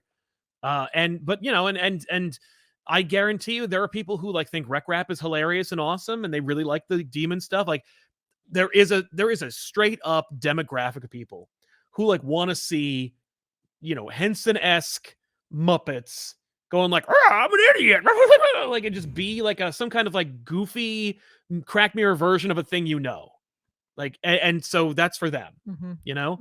They ain't Spider-Man readers, but like they exist, and so I'm sorry that they didn't get a chance to enjoy this, because the rest of us just kind of like waiting for it to end. But you could tell like Zeb Wells having fun, and like especially because he's like, I've had to do like goblins, and I've had to do like Peter and Paul and Mary and and parsley, sage, rosemary, and thyme, and like it's just I got so much going on that's like sad or frustrating. I mean, I have to have Peter wet his pants at some point soon, and I need to have him like have erectile dysfunction. Like I need to really integrate all these different things that make Peter like just the least sympathetic protagonist you have. I gotta have him like, even though he's like dated Black Cat like for like a span of years, like literally years, and like their relationship evolved into friendship and whatnot. I gotta have him like kind of try to ask her out, but then like poop himself or fart, and just completely whiz the whole thing because he's like not sure of himself anymore. I have to have him fight a 900-year-old man and have him like almost die. Like I'm so busy right now. So what you mean is that you love Dark Web is Dark Web is a complete change from the regular Amazing Spider-Man series, because it's like a bunch of goofy nonsense. Right. And like I think we talked about this last episode. The fact that like you can tell that like the editor was probably given a directive. Now, I don't blame Zeb for this. It's that, and I don't care about Ben Reilly. Like, I bought that issue where he died to make sure he did. Ben Reilly ruined Spider-Man for me. He took my books away. He ruined it. Yeah, and that's funny now because now people who are fans are like, you ruined Ben Reilly. Yeah, and it's like, and I'm like, now you know what it's like. Comics are cyclical. I was enjoying Spider-Man, and then this effing clone shows up, and he ruins the book for years. Scryers and Judas Travelers and ghosts and jackals and clones. Oh my. Stupid. And it ruined everything, and it never really fixed itself until Mackie decided to try and make it work. And then JMS did what Mackie did, but with talent. And then, like, you know, but we're here now. And like, I feel bad for Ben, you know, but like, you can tell the editorial is like, we have Miles, we don't have room for Ben. There's no room. This was a little bit of a character assassination. This is like the JFK of character assassinations. I don't know. Oh no, the Abraham Lincoln. Because like JFK, that was a tough shot, and it was from far away. That's JFK true. Was point blank. That's what this is. You mean Abraham Lincoln? Abraham Lincoln, yeah. I'm sorry. It was point blank. Yeah, Abe Lincoln was point blank. But this is like, but you can tell they were like, we have Miles, we have Peter. We're trying to like scale it back, which is something I actually appreciate. Mm-hmm. You know, but don't do a year-long story about Ben, re-legitimizing him. Don't do a really good Scarlet Spider series about Kane. You know, like, it's, as it turns out, I'm not so much a hater on multiple Spider-Man as much as I'm a hater on books that suck. That's fair. And Scarlet Spider was not a sucky book. And while I didn't really love Spider-Man Beyond, it's better than this. And it gave Ben something to do. And something to do that was genuinely better than anything they had been doing with him before. Like Dead No More Clone Conspiracy. Give me a break. Ugh. You know? Look, people love Ben. People love the prequels. I can't stop it. You know what I mean? Like, I can't help what the majority or the vocal minority like. So all I can do is just say, this is how I feel, and I'm moving on. Right. But I can at least be like, even like, you know, open-minded enough to say, like, you know, look, we needed him to die in like 1997 or whatever, or 96. But he doesn't need to be dead now. And he certainly doesn't need to be Chasm. No. And no, this just felt like a scattershot of trying to like get a character to be used later on. But it's like they did that already. Like, they literally ended that awful arc with him being like, I'm Chasm.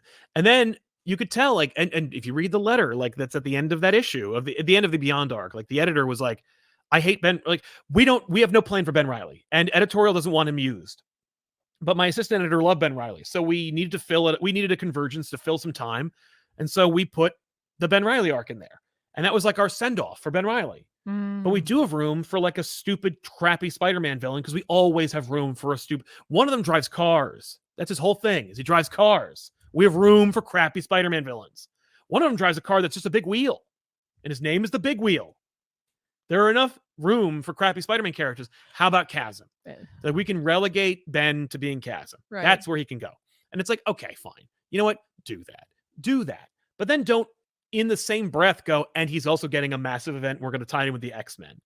Because it's too soon, and it's too much, and Chasm wasn't developed enough to be worthwhile. How much did you love Hallows Eve putting on those masks? I was like, okay. So, I've said this before. It's dumb. Yeah. Like, I appreciate that, like, anybody, like me in high school, a guy who sticks to walls, a guy who's a human cannonball, a rich guy with bat ears, but like, putting on different Halloween masks and getting powers of the Halloween masks he put on is fucking dumb. And it never doesn't look stupid. When she puts on that Frankenstein mask or the Wolfman mask or the Witch man, I'm like, this is a shark lawyer idea. This is a first idea. We've seen that done before with something. I don't know what. Is it Ko? Am I thinking of Ko? Yeah, you're thinking of Ko from Avatar: The Last Airbender, where it's amazing. The face stealer? The face stealer, yeah. If Hallows Eve was a face stealer, that'd be something. But this is stupid.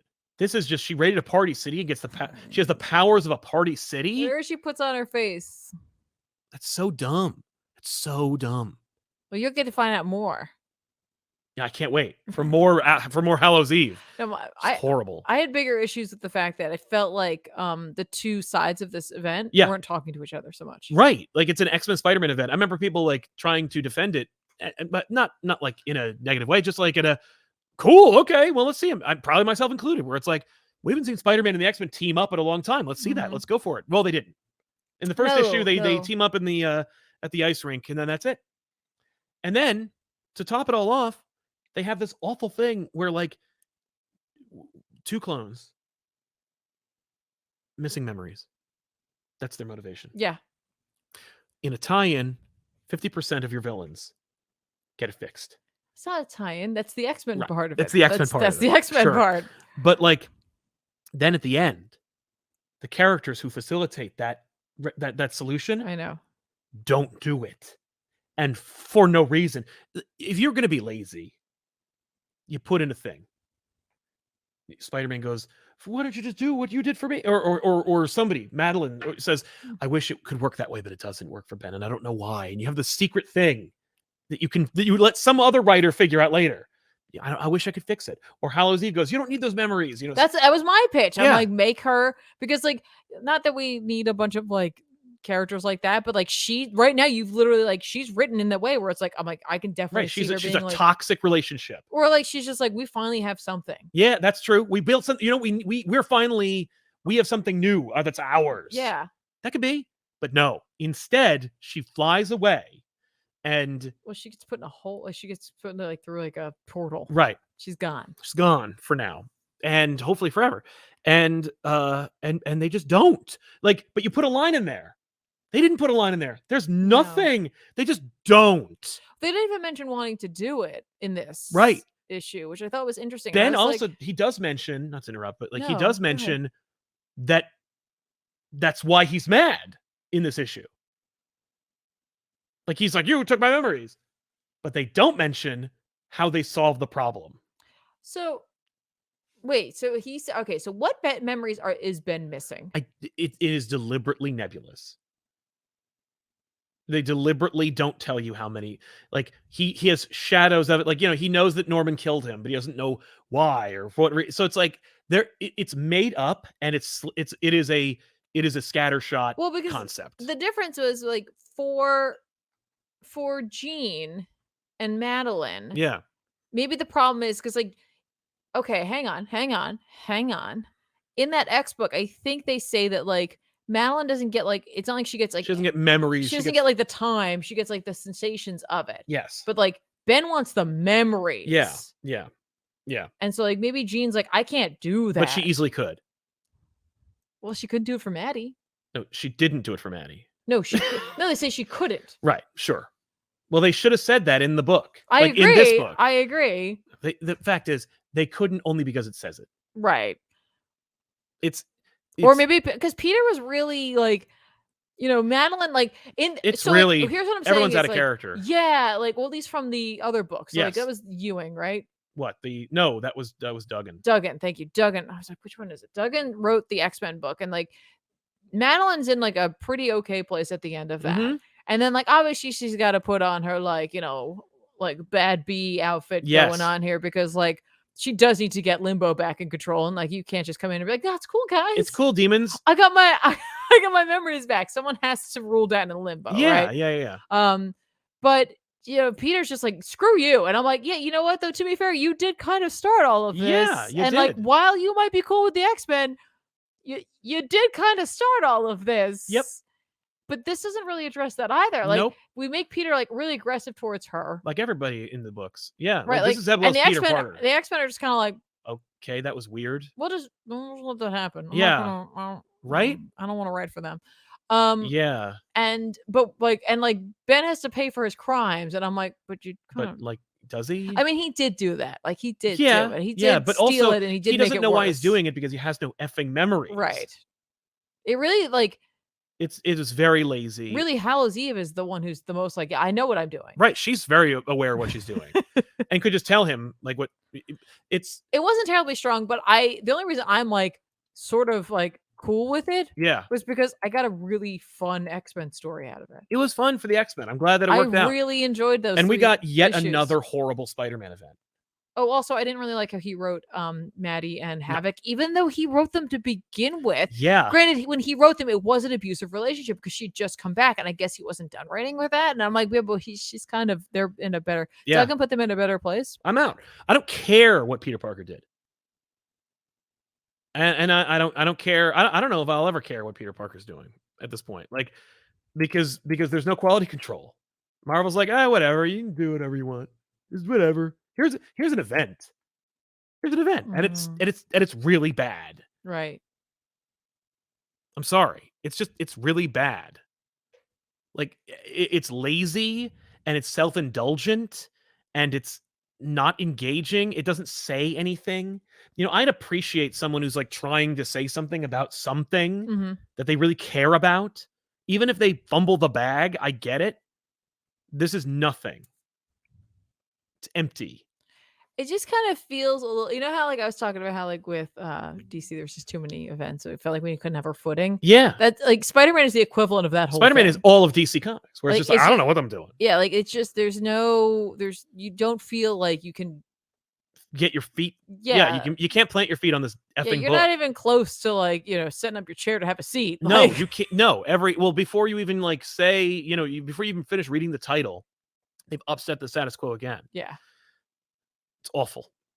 It's just awful. And there's no excuse for this. Like, there's no excuse.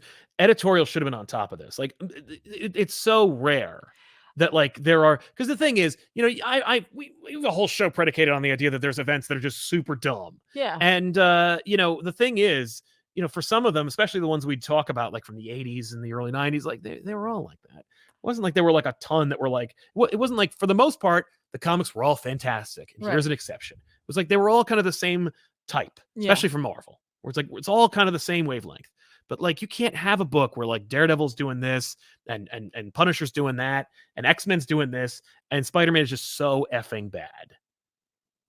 Like, this is, it's like an homage to bad events. No, I get you. But without like the trappings. It's funny because like when I was reading this, I'm like, this weirdly reminds me of reading stuff like Spirits of Venom. Yeah, but even Spirits of Venom, right? But even Spirits of Venom like looks fun and has Venom in it. Sure. I mean, like, but is that really enough? No. To save it? Right, like Spirits of Venom? Absolutely not. But at least you're getting Andy Kubert drawing Ghost Rider and Venom in a scene. That is very true. Like, and they're in sewers, and it's just like you get a dope poster out of it. Who drew this? This one was Adam Kubert, I think. Yeah, I'm like, maybe he is trying to specifically homage Spirits of Venom specifically. Something like that. Yeah. Like specifically something like that. Yeah, with Adam Kubert. Andy Kubert did Spirits of Venom, I believe. Yeah. But yeah, no.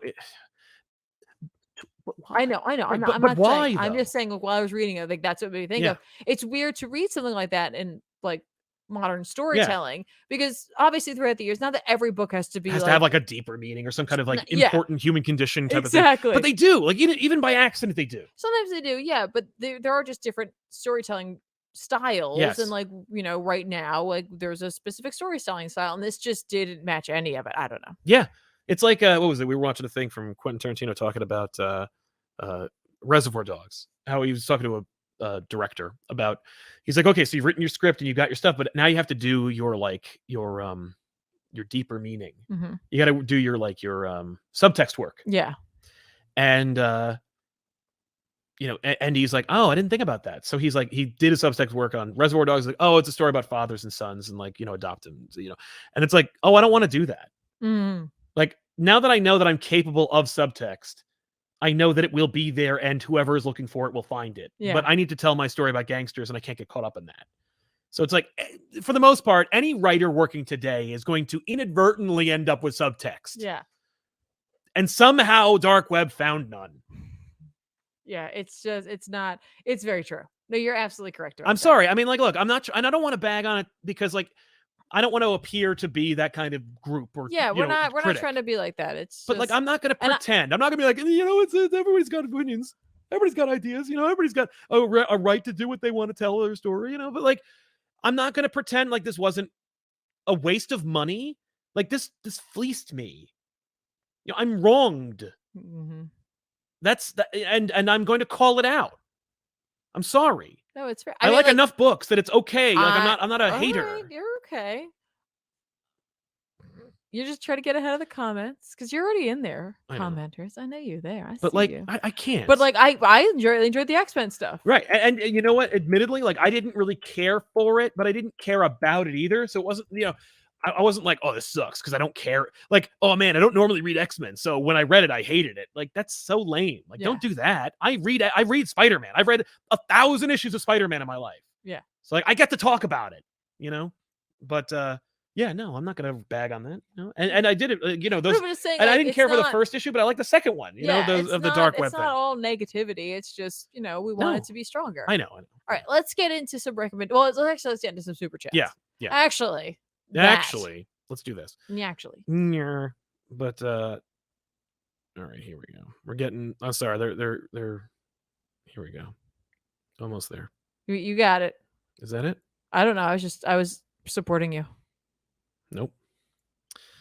No, you are, but like, no, that wasn't right. We got this. Gonna be so. Trust me, when we get to those super chats, oh my god, you're gonna like they're gonna blow your mind. Like Ace Norman says, Sal, I thank/blame you for reawakening my love of comics after falling off / escaping the weekly grind. I love you guys. Love you too, Ace. Thanks so much. No, listen. Just don't be afraid to drop off and pick up when you can.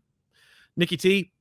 John Stewart was also my first Green Lantern with the cartoon. Yay! So many. But then I read DC New Frontier and I suddenly got why Jeff Johns is a hard-on for Hal Jordan. I get you. Or for John. Yeah. I get you. But yeah, no, that was me. I was like, yeah, this wait, guy's what? Great. Yeah, no, I know. Who are you folk? Yep. Akuma Ranger, hey, first timer on here. Well, welcome, Akuma. Love you in Street Fighter. This event was frustrating. Nick Lowe's quote regarding Ben Reilly's recent arc made me wish that these editors and like-minded writers just not bring him back at all. What a waste. I agree. Yeah, like, if you hate a character, don't use them. Yeah. That's all. Like, here's the thing. I'm not going to be writing a Red Ghost story ever. I might use Rogol Zar, in a story, but just because Rogol Zar is so stupid. Because you want to pull his pants down. I want to pull his pants down. But you know what, though? Like, he's a villain. But he's a villain, so it's okay. Yeah, it's not like I hate Ted Kord. And so I'm going to do a whole book I'm going to beg people for a Ted Kord book so I can talk about how much he sucks.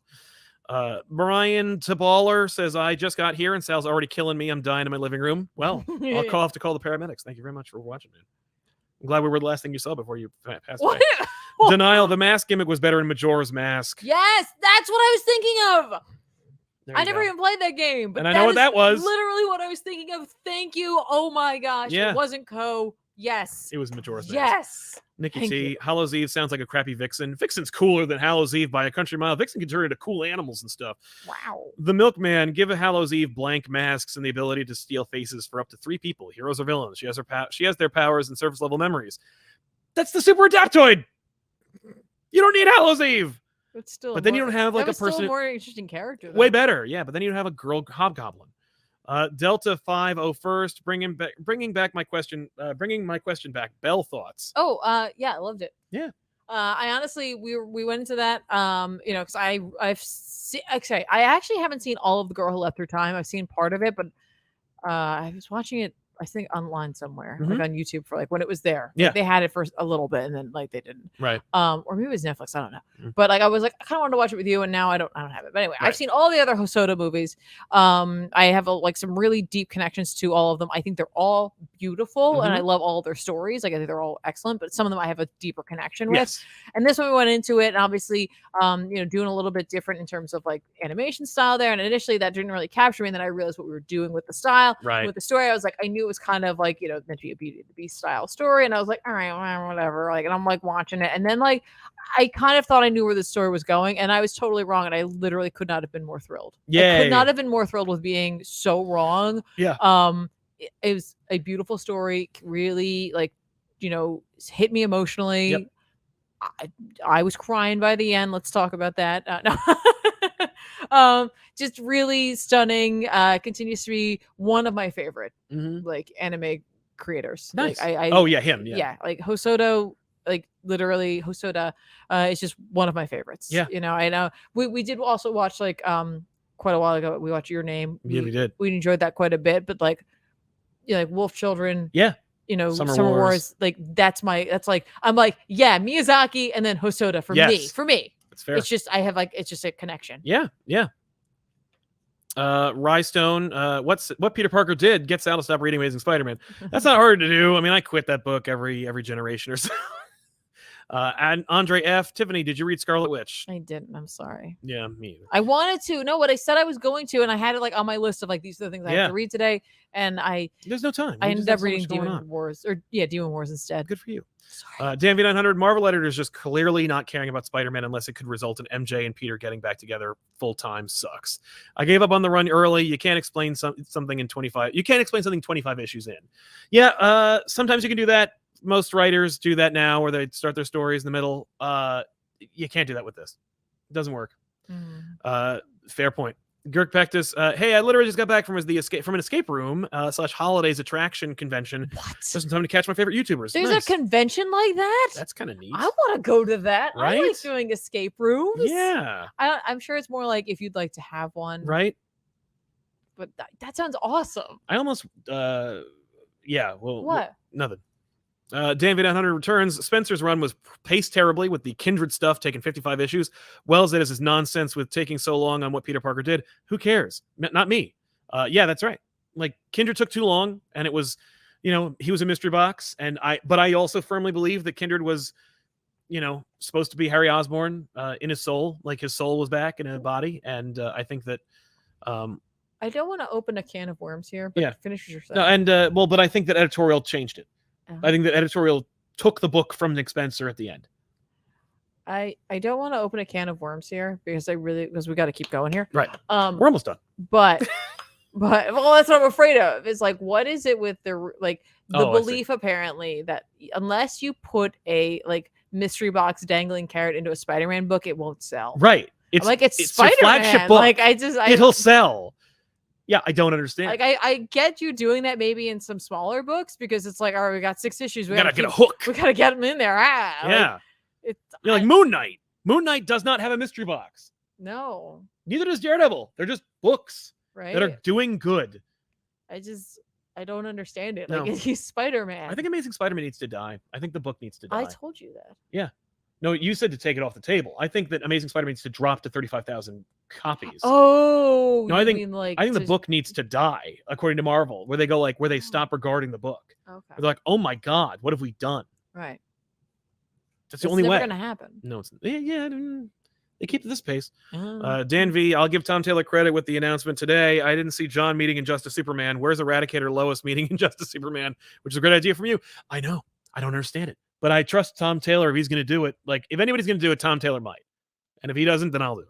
But yeah, Dark Multiverse Superwoman. Man, come on. Yeah, Eradicator Lois. Thank you. This guy, 9947, keep the Chasm design / name and make it the embodiment of Peter's love and memories that was removed by Mephisto.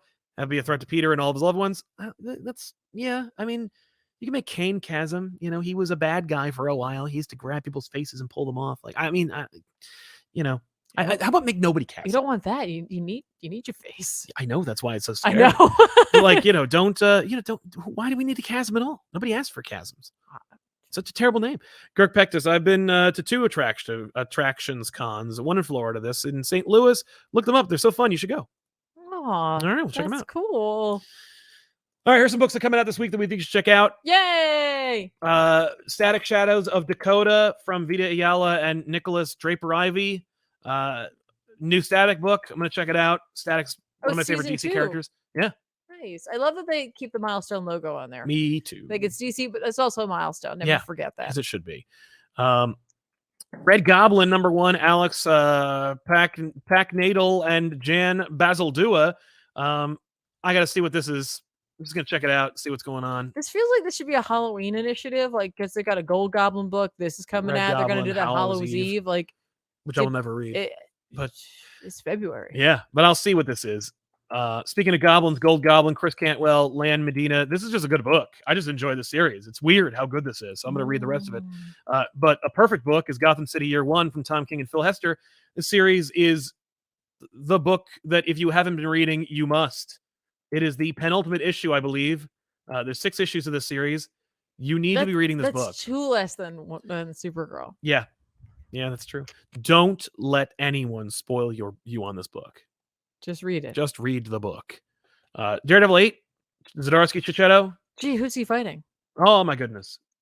You'll find out on back issues this week. And Batman 132, Zdarsky and Hawthorne. I love Jorge Jimenez just being like, I'm gonna try something different with these covers. I love when he does that. I was gonna say this is dynamic. Yeah, because I saw it from afar like earlier today, and I was like, just putting chicks on the cover. It's like, how about just a hot chick? Yeah, and it's like, oh, it's Selena, and it's like the reflection. Yeah, like I loved one of my favorite covers is Jorge Jimenez. Is the Superman cover where it's just people and Superman's shadow. Yes. He's so clever. But this book is great. If you're not reading it, skip the failsafe arc and just read this because it's just neat. So that's what I'm reading. Can you make this so that I can see the tabs? Yes. Cool. Thank you. Thank you. You're welcome. I appreciate that. No problem. Because I didn't pull my stuff out. I know. Like a big dummy dumb over here. No, you're not. I wanted to see something with this though. You got to see it. Click the dial. I did. Okay. This is Amazing Spider-Man is written by Joe Kelly. God damn it!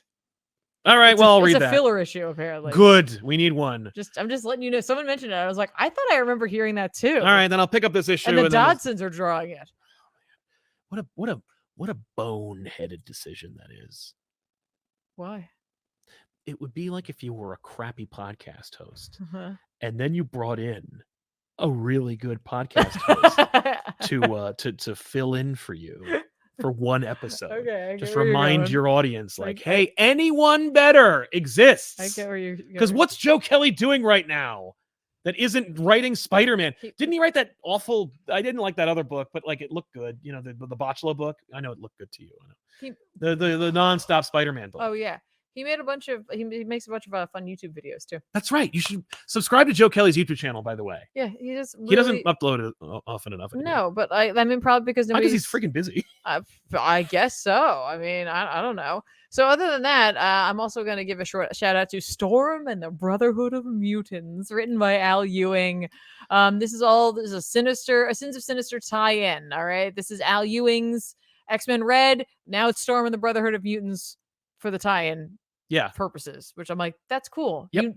That's neat. It'll go over there. When you're reading X-Men Red, this isn't gonna be in there, I bet. No. It'll be in Sins and Sinister. Exactly. I'm like, that's just yay, hooray. Yeah, suddenly Marvel's desperate need to make only single issues actually pays off for once. Right? This is actually gonna work out. So this is the Storm book where it's like Storm survived away from Sinister because of her whole like, I don't want to come back. She shouldn't die. Yeah.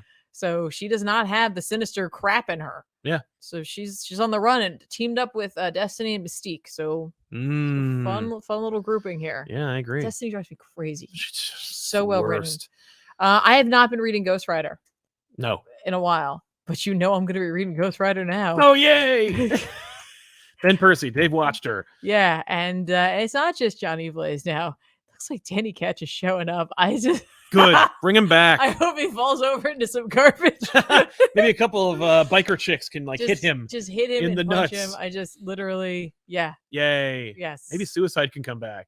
I bet they can't use They him cannot. anymore. No. That character Don't kill him. Kill me. Talk about problematic. Like he is like the epitome of problematic. Yeah. Yes. So like I got to get back into it. I really did enjoy this, but it was coming out during a time where there were so many other X titles coming out that like I couldn't keep up. I'm sorry, Ben Percy. I'm sorry. I'm reading many of your books. I'm reading other books that you wrote, Ben. Come on. Yeah.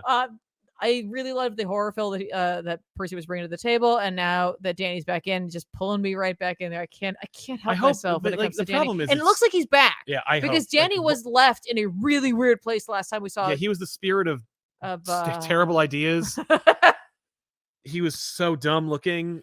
Like people don't like Danny Ketch because he looks like some goofy angel or whatever the hell he was this time. He was an angel or he had blue hellfire and then Velasco gives him something and I can't remember what it was. Yeah, it was the spirit of something. Unnecessary to remember. Sometimes I'll remember it. Goofy. Sometimes occasionally my brain's like it's this and I'm like, damn it. Idea. No, forget that. But it looks like he's back to being Danny. So good. Like he touched that gas cap and became a Ghost Rider again. Yeah, he was like, enough of this. Does anybody remember me? No, all right, I'm gonna go back to. Then I gotta come back. I just gotta come back to being me then. And I guess that's it. This is my light week.